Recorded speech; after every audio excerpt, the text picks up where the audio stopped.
ہے، تسبیح بیان کرتی ہے اللہ کی جو کچھ آسمانوں میں ہے اور زمین میں ہے۔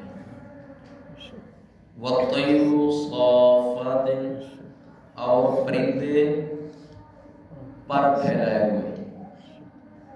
اے پیغمبر، کیا آپ کو نہیں معلوم، کیا آپ نے نہیں دیکھا کہ آسمانوں کی جو کچھ بھی مخلوقات ہے، زمینوں کی جو بھی مخلوقات ہے، اور آسمان زمین کے درمیان اڑنے والے پرندے جو بھی ہیں، وہ سارے کے سارے اللہ کی تسبیح بیان کرتے ہیں، اللہ کی پاکیزگی بیان کرتے ہیں۔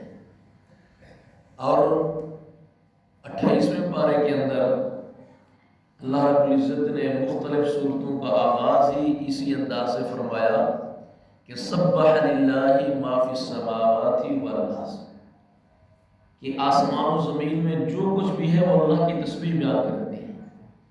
کہیں اللہ فرماتے ہیں یسبح للہ ما فی السماوات و ما فی الارض، تو یہ آسمان اور زمین اور ان زمین و آسمان کے درمیان جو کچھ مخلوقات ہیں، یہاں تک کہ جمادات، نباتات، حشرات الارض، اللہ کی تخلیق شدہ مخلوقات جو کوئی بھی ہے وہ اللہ کی تسبیح بیان کرتی ہے۔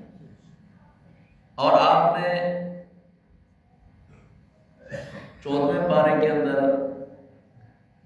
اللہ رب العزت نے ایک اور انداز سے یہ حکم ارشاد فرمایا، کیا تم نے نہیں دیکھا یتفیع ظلالہ عن الیمین والشمائل سجدا للہ، کہ درختوں کو کیا تم نے نہیں دیکھا کہ ان کے سائے کبھی مشرق کی طرف کبھی مغرب کی طرف جھکے ہوئے ہوتے ہیں، یہ اللہ کو سجدہ کر رہے ہوتے ہیں، سجدا للہ۔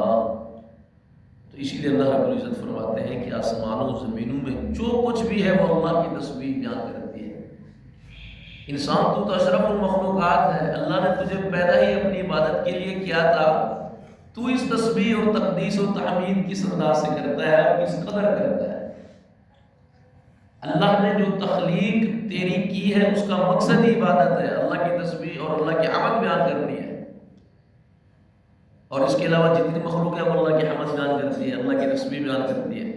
اور یہ جو پرندے ہیں زمین پر ہوتے ہیں نہ آسمان پر ہوتے ہیں، ان دونوں کے درمیان وہ معلق ہوتے ہیں۔ وَالطَّيْرُ صَافَّاتٍ، اور پرندے پر پھیلائے ہوئے وہ بھی کیا کر رہے ہوتے ہیں؟ اللہ کی تسبیح بیان کر رہے ہیں۔ كُلٌّ قَدْ عَلِمَ صَلَاتَهُ وَتَسْبِيحَهُ، ہر ایک وہ اپنے نماز کو بھی اور اللہ کے سامنے تسبیح بیان کرنے کو بھی جانتا ہے۔ ان کی کیفیت یہ بے سمجھ اور بے سوچے نہیں ہوتی، بلکہ سوچے سمجھے وہ اللہ کی تسبیح بیان کرتے ہیں، اپنے اللہ کی عبادت کرتے ہیں۔ كُلٌّ قَدْ عَلِمَ صَلَاتَهُ وَتَسْبِيحَهُ، اللہ اکبر۔ یہ چرند، یہ جناب علی صبح کے وقت یہ اڑتے ہوئے پرندے، یہ درختوں پر بیٹھے ہوئے چڑیاں یہ چہچہا رہی ہوتی ہیں تو کیا کر رہی ہوتی ہیں؟ یہ اللہ کی تسبیح بیان کر رہی ہیں۔ كُلٌّ قَدْ عَلِمَ صَلَاتَهُ وَتَسْبِيحَهُ، ہر ایک جو ہے وہ اپنی نماز کو اور اپنی تسبیح کو جانتا ہے کہ اللہ نے اس کا جو طریقہ عبادت کے لیے جو اسے الہام کیا ہے، وہ اللہ نے ان کو الہام جو کیا ہے اسی کے مطابق وہ اللہ کی حمد بیان کرتے ہیں، اللہ کی تسبیح بیان کرتے ہیں۔ واللہ علیم بما یفعلون، اللہ رب العزت جاننے والے ہیں جو وہ کرتے ہیں، اللہ کو ہر چیز کا پتہ ہے۔ اور ساتھ فرمایا وَلِلَّهِ مُلْكُ السَّمَاوَاتِ وَالْأَرْضِ، اللہ ہی کے لیے آسمانوں اور زمینوں کی بادشاہ ہے۔ آسمانوں کا بادشاہ بھی میرا رب ہے اور زمینوں کا بادشاہ بھی میرا رب ہے۔ جو کائنات کا بادشاہ ہے حق اسی کا ہے کہ اسی کی عبادت کی جائے، اس کی تسبیح بیان کی جائے، اس کی ثنا بیان کی جائے اور اسی کے سامنے جھکا جائے اور ہر وقت اس اللہ کی بندگی کی جائے۔ کیوں؟ آسمانوں اور زمینوں کا بادشاہ جو وہ ہے۔ وَلِلَّهِ مُلْكُ السَّمَاوَاتِ وَالْأَرْضِ وَإِلَى اللَّهِ الْمَصِيرُ، اور سب نے اللہ ہی کی طرف لوٹ کر کے جانا ہے۔ جو بھی دنیا میں آیا انسان اس نے لوٹ کر کے جانا اللہ کے پاس ہے۔ تو اسی لیے فرمایا جب میرے پاس آنا ہے تو میں نے جس مقصد کے لیے تمہیں تخلیق کیا وہ اللہ کی عبادت ہے۔ اور اس عبادت کے اندر تم نے اپنے رب کو راضی کر کے ہی آنا ہے، اور جس نے اپنے رب کو راضی کر لیا یقین مان لیجئے وہ دنیا میں بھی کامیاب ہے اور آخرت میں بھی کامیاب ہے۔